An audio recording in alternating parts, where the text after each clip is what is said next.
Bom dia, pessoal. No último dia 20 de setembro desse ano de 2022, o Conselho Federal de Medicina publicou a nova resolução em reprodução assistida, que foi muito bem-vinda, já que a resolução anterior criou uma série de polêmicas para a gente que trabalha na área. Então, eu estou hoje aqui com o nosso advogado. O Centro de Reprodução Humana é um dos poucos no país que tem um advogado que trabalha com a gente desde o início, o Dr. Luiz Antônio Vellani, especialista em bioética e biodireito, para a gente conversar um pouquinho sobre os novos aspectos, as mudanças que ocorreram com essa nova resolução do Conselho. Então nós vamos fazer um bate-papo aqui, vamos tentar ser bem objetivo para ajudar vocês, casais tentantes, a entenderem como que funciona essa dinâmica aqui no Brasil. Nós não temos lei em reprodução, mas a gente segue as normas do Conselho Federal de Medicina, que são muito importantes para a gente.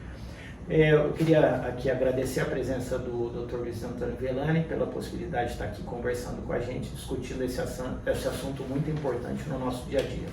Eu vou começar aqui, Vellani, falando um pouquinho que a resolução anterior constava lá que é incluído os casais heterossexuais, homoafetivos e transgêneros, e agora essa nova resolução não menciona isso. Isso significa que eles não estão incluídos? Como que você poderia explicar isso para a gente?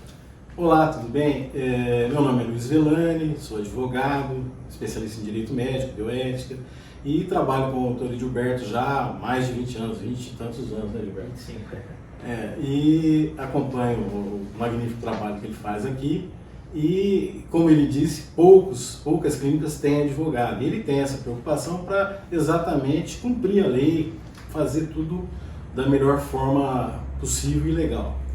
Nós não temos lei para reprodução humana, como ele disse, e seria muito necessário ter lei, principalmente pela manipulação de embriões fora do útero, né? O embrião fora do útero ele não tem proteção legal. Esse é um dos problemas. E mais existe a resolução do Conselho Federal de Medicina, que tem sido muito positiva, né? Embora com alguns pontos às vezes problemáticos, mas na maioria das vezes positiva, que é o norte para os médicos, né? Ela é uma norma deontológica e obriga o médico a cumpri-la, né? Dessa forma, a resolução do ano passado, que ela tem alterações para melhor entendimento, às vezes cada 2 anos, 3 anos, ou como foi agora, de um ano para o outro já teve uma alteração.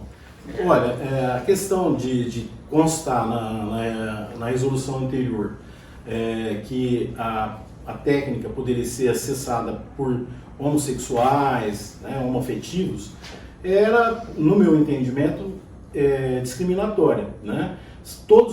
Porque já dizia antes desse item, desse inciso, a resolução já falava que todas as pessoas capazes e tal poderiam se utilizar. Então, ficava estranho, porque o homossexual, ele não era uma pessoa. Então, acabou, foi uma correção que eles fizeram e continua, sim, permitido a todas as pessoas, né? Acabou com essa discriminação.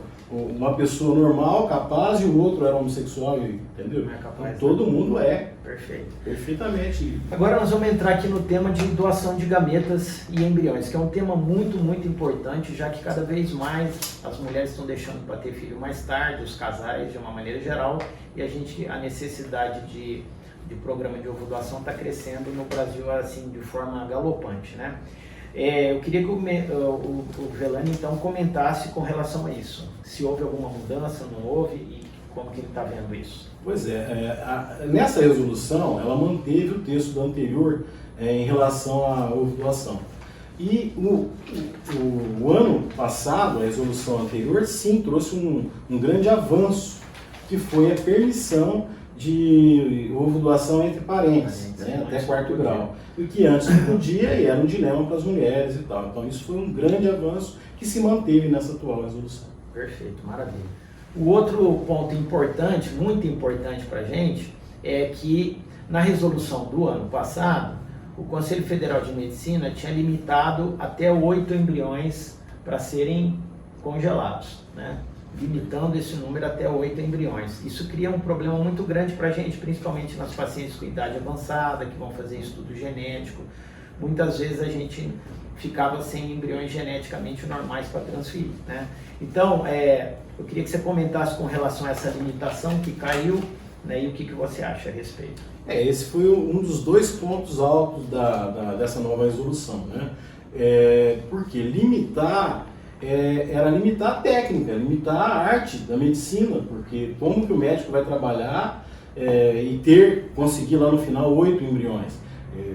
Né? Só se fosse mágico, né? Porque por melhor técnica que ele utiliza, pode ter mais ou pode ter menos e não tem como saber exatamente. Então isso era um erro que eles corrigiram agora e é positivo. Tá? Fica livre, você vai fertilizar quantos ovos você quiser. Né? Isso é muito importante. Isso é muitíssimo. E o outro ponto muito polêmico e importante é com relação ao descarte dos embriões, que na resolução passada foi um problema para a gente, né? Porque o Conselho Federal tinha publicado que para haver descarte teria que judicializar isso aí para depois poder descartar. E agora eles retiraram isso, né, Belânio? Sim, foi um ato de juízo deles, né? Por quê? As resoluções até 2017, salvo engano, elas falavam em 5 anos para descarte. Então, é uma resolução, quer dizer, não é uma lei, e limitava o médico. O médico não poderia descartar antes de 5 anos, depois mudou para 3 anos. E no ano passado eles pioraram a situação, colocando que depois de 3 anos e depois de uma autorização judicial. Ora, como eu vou pedir autorização judicial por uma coisa que não é proibida? Né? Era uma impossibilidade jurídica isso. E eles retiraram isso com depois de muita discussão, entenderam que eles não podem proibir o que a lei não proíbe. No Brasil não há proibição de descarte de embrião. Então, como que o médico vai proibir? E gerava muita discussão, muito problema, porque o paciente tinha o direito de descartar, mas o médico não podia descartar. Olha que coisa triste que era. Então, graças a Deus, isso acabou também e foi muito positivo agora para trabalhar com reprodução humana.